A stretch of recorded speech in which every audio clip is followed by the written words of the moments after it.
After 25 years as the Rolling Stone, Mick Jagger has produced a solo album and is tonight's rock great.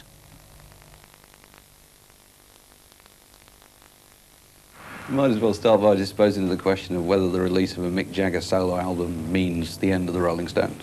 No, I think they've still got a long way to go. Talk about them as if you're not a member of them. I am a member of them, but I mean, I'm talking about them as their entity. No, we started recording a new album like a few days ago, and we're talking in Paris. We've got the crew over here, right? And we've been recording for about 5 days. We've been doing demos, actually. But you must have toyed with the solo album for quite a long time. Well, I mean, you haven't done a solo record since Memo from Turner, have you? No, well, that's right, yes. Which very is a very well good looked record. up. Yeah, Stevie Winwood plays in that, actually. Is he really? Yeah. Is Ry Cooder on that as well? No, I don't think so. Stevie plays everything, apart from the drums. I'd done stuff with other people, you know, the odd thing here and there. And I'd obviously played with other bands and jammed around. But I thought it was a good moment to sort of break the pattern of just doing a Stones album and just do something of my own for a change and step out a little bit. How do you decide where Mick Jagger material ends and Rolling Stones material starts? Well, there isn't any difference, really, to my mind, in the actual songwriting. I didn't write... When I was writing the songs, I don't think there's any real difference. I mean, of course, there might be some songs the Stones could do better, or I could do better, or differently, or whatever. But I wrote this material in a very short space of time. And as the Rolling Stones didn't have... We just finished doing videos for Undercover, and I wrote this in a couple of weeks, the tunes. So you work pretty fast? On this, yeah, I worked much faster than normal. So I thought, well, I've got nothing to do right now. So I went and did demos. And I used different musicians for demos. I was having quite fun on that, and they sounded quite good themselves. So I thought, I think this is a moment to do a solo album, because the demos sound good, the songs sound okay. How did you tell the rest of the group that Well, you were they doing knew that? already Was that I was not going a delicate matter? Not really, no. I suppose it could have been, but when we signed a new contract last year to do more records, the Rolling Stones, and when we signed it with CBS, they said we'd like you to do 2 solo albums, and we'd like the Stones to do 4. So the band knew perfectly well that I was going to do these albums, and I said, well, I think now's the time I'm going to do it. And I think after all, I'm the only one of the Rolling Stones who hasn't really done a lot of solo projects. Keith's been out on the road with Ronnie. Keith's even made a record on his own called Run, Rudolph, Run. Plug. Bill Wyman's made several solo albums, and he's had one that was quite a hit. And Ronnie Wood's made countless solo records, none of which have been hits, which I've helped on and produced him and written. So I was the only one that hadn't done anything. So I thought, why not? And you play the guitar now? Well, no, actually, I play guitar on the Rolling Stones, but I didn't play guitar on this. But I play in the studio. And then when it comes to actually mixing the record, I took it off, because I've got enough guitar players. But I think it's good to play in the studio if you've got specific tempos in mind, and it really helps. You know, I'm a sort of just okay guitar player. But basically, I'm not a player that's in there for playing, but I want to communicate through the guitar and the singing what the song is, you know, and it's up to me to project that to other musicians, to communicate that. If you can't play anything, you know, you have to have an accompanist who comes with you, and I prefer to do that on my own. A lot sort of commercially and reputation-wise riding on this as a solo record. Do you bother about that?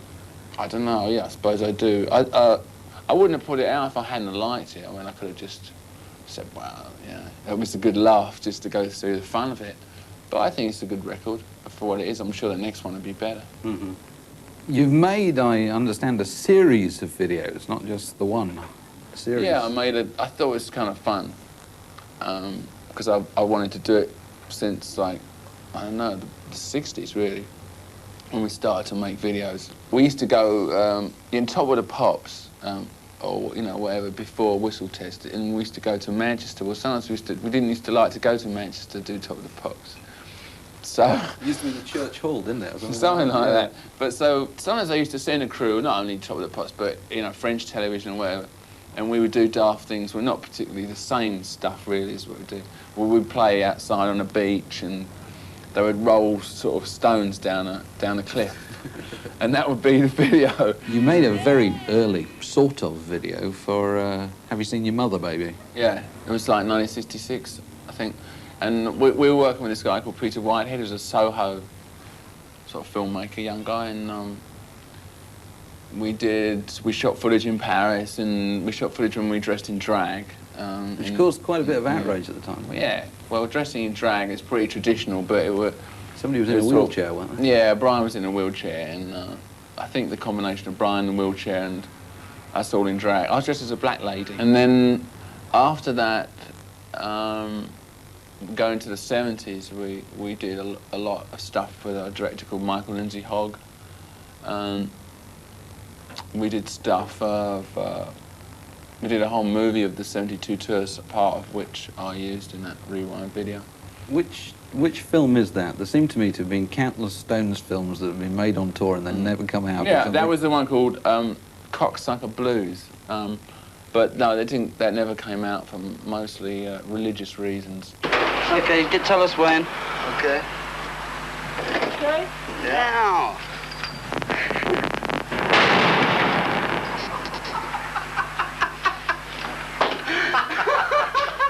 So in the 70s we carried on making videos, mostly performance ones, but performance in odd things. We did one of It's Only Rock and Roll inside the tent that fills up with nauseous gases and sort of foam and stuff. I'm dressed as sailors, of course. Why not? I remember Charlie didn't appear to appreciate that. No, well, no, but I forget the reason why. He wanted to go to the John. And for some, it was a long story, and you couldn't leave. Once you got inside this tent, you were in there, you know. It was quite dangerous, you know, when it became all the thing in the 80s, really, with the advent of MTV in the United States, because we still, in Europe, don't really have that much time on television. And we have, like, yeah, this programme, one or two others, but not that much time showing that kind of video clips. Mm-hmm. What a video really is to make sure that you don't have to turn up to the TV studio, you know. And every studio in Europe and America, there's a lot of TV shows to do. So you send them a tape, right, and if they want to play it, they'll play it. But so it became very important. So everyone, though we'd been doing it all the time, but you didn't spend that much time or money or care, and it was really a bit of a laugh because they were rarely shown. Yeah. It was more amusing for the band than anything else. You linked up with Julian Temple, who directed Sex Pistols' Great Rock and Roll Swindle, which was supposed to be the final nail in the coffin of the Rolling Stones. It seemed curious for turnaround. Yeah, well, when I was looking at all kinds of directors to do, I think it was undercover video, I saw, actually it was the stuff he did with the Kinks, you know, so that was really good. I think it's Come Dancing. And also the one I liked that with his was Sid Vicious, My Way. Do you remember that one? Yeah. It's great. I really love that video. And so then I saw Julian, who's a kind of, you know, semi-angry, well-educated young man, and in the mould of the English film director. And we got on quite well, and we did that series of videos for Undercover. She Was Hot, which was a very kind of comedic one, and Too Much Blood, which has got, you know, which is the current, it's actually the current American video that the Stones have out, which is, I can't believe they've shown it with one cut. Well, they don't show the body in the refrigerator, but everything else is in there. So with this record of mine, what I did was, when I was like halfway through the album, I got Julian involved with it, because I said to him, you know, would you be interested in doing a long video of, say, an hour with 5 or 6 of these songs? And he said, you know, he'd love to do that. So we got to thinking, what was it going to be about? What was the story going to be? So I thought the idea was good to take it before the album was actually completed, and in fact some of the songs were sort of half written. We sat down and listened to the songs, and we picked the ones we were going to do, and went from there, started to write a screenplay, give it a kind of feel, what kind of thing was it going to be? Was it going to be one of these vicious thrillers, or is it going to be more romantic, or is it going to be very autobiographical? So what we settled down on we thought that the would be fun to do it more semi-autobiographical. So we started off with this character who's this rock star, right? Who's, you know, very over the top, and he drinks too much, and he's surrounded with this entourage. You've met people like that? I've met people like that. Even though I'm not like that myself, I thought I think that people would readily believe that I was like that, you know. And I could model it on a few of my mates, you know, quite easily. No names? No names. The problem is not having enough extras at the moment, I think. Oh, I wasn't in charge of the extras. In some ways, it's easier. You know, we need a few more, but in some ways, it's easier with less than too many. Yeah. But how many have we got here? About 180, Huh? I think. 180? Yeah. We only ordered 200. We under-ordered. We didn't order enough. That's how it started. The guy they go to Brazil. This guy, and with all his entourage and hairdresser and wife and all that, and to do this glam video, and they get the yacht, you know, they start off in the yacht, and they got the film director there, who's played by Dennis Hopper. You may remember as being, he was in Apocalypse Now. So anyway, so what happens? The guy picks up these three birds at the end. He has a row with his old lady, who's played by Jerry Hall. She said, I want to be in the video, Mick. And I said, you want to be in the video? Great. So I wrote this horrible character, this vicious bitch, which she plays very well. It's not really her persona, but she does a wonderful job. And so he has a row with her. She's all dressed up in his feathers. And he picks up these three birds, but they turn out not to be the birds that he thinks, you know, and they beat him up. And they sling him in this truck, this refrigerated meat truck. And he's off on a journey into the unknown. Oh, there's sex in it. Violence, not very much, no, it's not too much on the violence. There was an Undercover, wasn't there? Yeah, that was a very violent thing. Do you regret that at all? No, but the song itself, I thought, in Undercover song was, it was about violence, and particularly in South America, not only.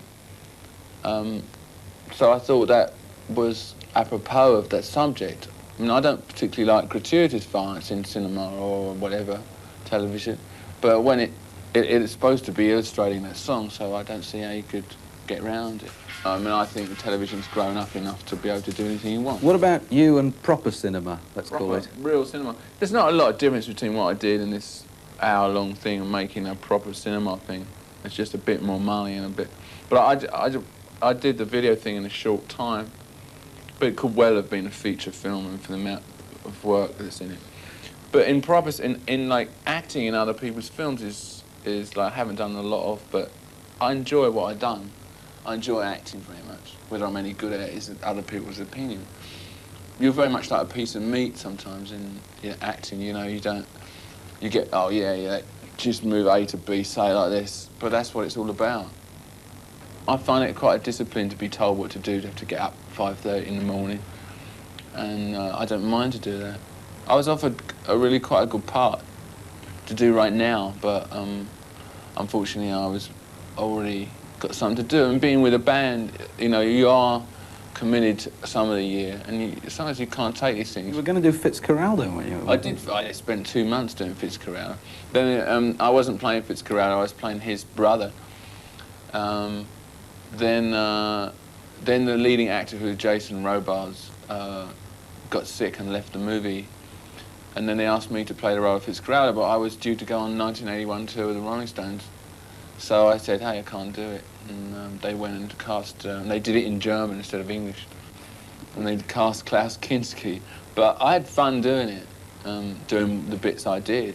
I had 2 months in it. I had great dialogue, because all my dialogue was Shakespeare, so you can't really go wrong. Still seems to have a very playful attitude to writing material. Boyish, shall I say. Yeah, well, I think that rock and roll, though it has its serious social comment side to it, if one is so disposed, should be kind of a laugh, you know, as well as having threatening sexual angles and things. And I don't know, I just write what I feel like. So if I was feeling a playful boyish mood, that's what you write. But I think it's good to be not too pretentious. I hate pretension in rock. I think it's horrible. You can make a serious point. Pretension and seriousness is two different things. Yeah, you can make social points, but I think people is not really that interested in a whole album of social commentary. Let's put it like that. And I wouldn't be interested in making an album of only social commentary. But I think you can have. I mean, in this album, though, it's mostly about personal relationships, which is what I happen to write about. And there's not a lot of politics or anything. There is kind of digs and nods and, you know, and attitudes in our life, which is, after all, our life is mainly social. Even though we think about the great world outside and we're concerned about it, our concern is a lot of times with people we work with and the people we live with in our family life. Looking back, which of your songs are you sort of particularly proud of, that you can look back on it and think that meant something? I don't know if I would say any of them are important. I think you get into the pretentious area. I mean, my favourite songs, I don't know of the ones I've written, are like stuff like "You Can't Always Get What You Want." I like that. "Sympathy for the Devil," I think is interesting. I think "Undercover" is an interesting song. I like "Too Much Blood" as well. When going back to the old ones, I have to really dredge them out of my memory. But people used to read fantastic things into them, and things like "Sympathy for the Devil." And well, there's a lot of words in it, you know. Sometimes you just write lots of words, people sort of read them and like to. And if you get imagery that's kind of very free-flowing, it is sometimes difficult for people to understand what the guy's going on. Because pop songs are very compressed form, so you don't have a lot of time really. To, you know, I think they should be. I like it a compressed form, so the imagery tends to become all crossed up, so it gets a little bit involved. Do you think it's possible for a song you write now to have the resonance of something like "Sympathy for the Devil"? Where at the time it's a good enough song, yeah. But I mean, obviously people have heard that now, so you've got to go, you know, further. Whereas maybe someone come into a song like "Sympathy," not necessarily that song, but come into a song who's been brought up on "Wake Me Up Before You Go Go," like a 7 or 8 year old kid that will come to the age of 12 and then hear a song like that, maybe not that song, but by anybody, well, that will kind of change their idea of what popular music can embrace that as well as being. Because when we started in sort of Beatle time, and the Beatles themselves, that people only wrote sort of euphemistic songs about love, and that was the whole deal. I mean, even in the 30s, people had written much more deft pop songs, like Cole Porter and things like that. But after the 50s, it was a very kind of era, and it was all like the Beatles' early songs, like "Wanna Hold Your Hand" and all that. "Please, Please Me." There was no real content in the lyrics. They might have been nice, you know, people liked them. And it wasn't really until like the Bob Dylan period that people started to write songs with more interesting lyrics. What was the one that changed it for you? I don't know, I think it was maybe Bob Dylan album. I can't remember, like Highway 61, or maybe it was earlier than that. I don't know. One of those around there. Because you started writing things like "Satisfaction," which were distinctly. Yeah, well, the thing about those, yeah, there's social comment, but it's just what you feel. I mean, it wasn't the norm. What I meant to say when I was talking about pop, it wasn't the norm to say what you thought. You say, you know, I want to, you know, what I want is this. And you say, I want to screw you. You wrote, I want to hold your hand. So, and in Satisfaction, you know, the whole thing was I just wrote where it was I felt. And if it had been maybe earlier on, I would have kind of toned it all down. Last time I met you, and I talked to a few people this week who'd met you, and I got two contrasting pictures. One was this genial chap who's a cricket fan, and the other one is this very powerful rock star you shouldn't mess with. Well, which one's nearest to the truth? They're both true. I'm not much of a genial cricket fan much of the time, but you know, it depends on the person. Some people are very competitive, you know, and in interviews and just in life, and you know, if they want to be like that, then I'll play that game. But I don't really enjoy that very much. It always seems to be with the Rolling Stones that Mick makes the decisions. He's the chap on the phone talking to the managing director or whatever. Well, you have to do some of that, you know, because otherwise they walk all over you. I mean, companies or whatever, you know, distribution people. It's very, but you know, I don't like to spend very much time on that stuff. Well, you've got to be very careful because you get usually everyone gets ripped off at one point in their career or gets tied up in knots. Yeah. But you presumably have the power nowadays to keep that to a minimum. Yeah, but we went through some very tough times. It was the reason we left England, you know, we became tax exiles because we were totally broke, you know, we owed the inland revenue more money than we could possibly earn when the income tax was like 90% or whatever it was during those halcyon Wilsonian days. Wow, I had to get that one out. So, you know, are you a tax exile now? Yeah, I must. Yeah, I don't reside in the UK. Though I mean, things have changed a lot since we left. It was a pity we had to leave. It wouldn't have been my choice to have left if we hadn't have. What must be millions of words in books and newspaper articles written about the Rolling Stones and yourself. Do you keep track of it? Cottage industry. It certainly is, isn't it? Yeah, there's actually been over sort of 50 books or something like that. Do you read them? No, I don't recommend anyone to read them. But you know, some of them are okay. There's one or two of them that obviously are all right, but it's weeding those out. Most of them are written by these sort of journalists out to make a quick or slow buck. Most of them have never ever met the Rolling Stones, are not interested in music, and just go through the cuttings, you know, and call it scissors and paste job in a business. And most of them just repeat the same old garbage. That they, you know, the story over and over again. There's one in particular called the True Life Adventures of the Rolling Stones by Stanley Booth. Stanley Booth. I spent quite a lot of time with you. Yeah, early on. I mean, I haven't seen Stanley since 1969. Or he said he was at Altamont. I can't remember being at Altamont. If he says he was, fine. I haven't read it, but I've read extracts that appeared in a magazine. And a friend of mine yesterday told me that I should read it because it's fun. It's a lot about him and it's all about the 60s, and it's got a slightly different angle. So maybe that's a good one to read. The Philip Norman one, which I think is sold relatively well. I mean, I met Philip Norman for half an hour, you know, and I thought he was just a journalist on the make, really. Well, okay, fair enough, but I don't think he's got any interest in music, which is really what motivates the band. And he was really interested in all the private stuff. And that people love to have, you know, they love to get the characters, and people aren't that simple, you know, this character is this kind of person, and this character is this kind of person. In reality, people are very much more complicated. All these books about the Rolling Stones on tour that I seem to read seem to take place in this rather unattractive twilight world of hotels and all kinds of horrible things going on. It doesn't seem a very pleasant way of life. Oh, well, if you don't have fun, it's your own fault. There's plenty of fun to be out on the road. But the main thing about being on the road is that your whole life, what doesn't come across in some of these books is because the people who's not participating in it, is that your reason of being there is to do that 2 hours or whatever it is on the stage. And so your kind of day is geared up to that.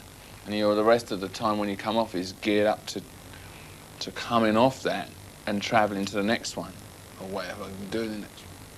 So that is so you really, for the performer, his life is really the most important part of your life. Is not an 8-hour working day and going home to the family and putting the baby to bed or whatever and going out to something to eat. It's those 2 hours on stage that are important. The rest. There's been talk of you correcting these erroneous impressions in other books by writing your own autobiography. Yeah, I've written quite a lot of it.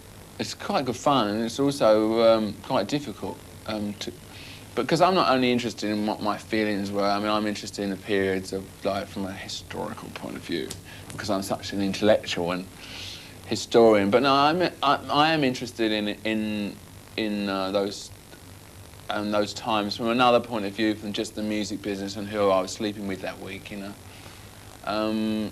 So, you know, I enjoyed writing the childhood part very much and the adolescence, and I've done work in the 60s. The 70s I'm finding a little bit difficult. There's all sorts of stories about you firing ghostwriters and giving the advance back to the publisher. Well, no, with the writer that I was working with, John Ra, who's a very, very nice guy, we completed our task, you know, and I've just carried on doing... I mean, I could have picked up $3 million by giving him this book, you know, but I think, you know, I think it should be right. And I think, you know, another year or a year and a half should see a much improved book. You've been asked this, I know, for the last 15 years, but what does the future hold? We're now talking about the Rolling Stones with a 50-year-old bass player, or very nearly. I don't know, poor bugger. Yeah, what does the future hold? I mean, I don't know. I only plan like about a year and a half ahead, really, and you know, have a sort of dim view of what. So I don't really plan that hard ahead. I don't really know. But presumably, when you started, you thought it'd all be over by the time you were 24 or something. Yeah, but it went on and on and on and on. I mean, rock and roll, this sort of form of music, to continue and to have, still be of interest and to absorb all these different influences and still to be a force in music, it was kind of rare, because what happened with jazz and stuff, that didn't happen to jazz. Jazz kind of went out of fashion with young people. This could have been for a generation of the 50s and 60s. The 70s generation could have thrown that music aside completely and said, we're interested in, like they did almost with jazz, we're not interested in it as a form of music, we're interested in this new form of music. Well, that new form of music never happened, it just, rock and roll just grew. If your daughters were thinking of going in the music business, what advice would you give them? Don't sleep with the producer.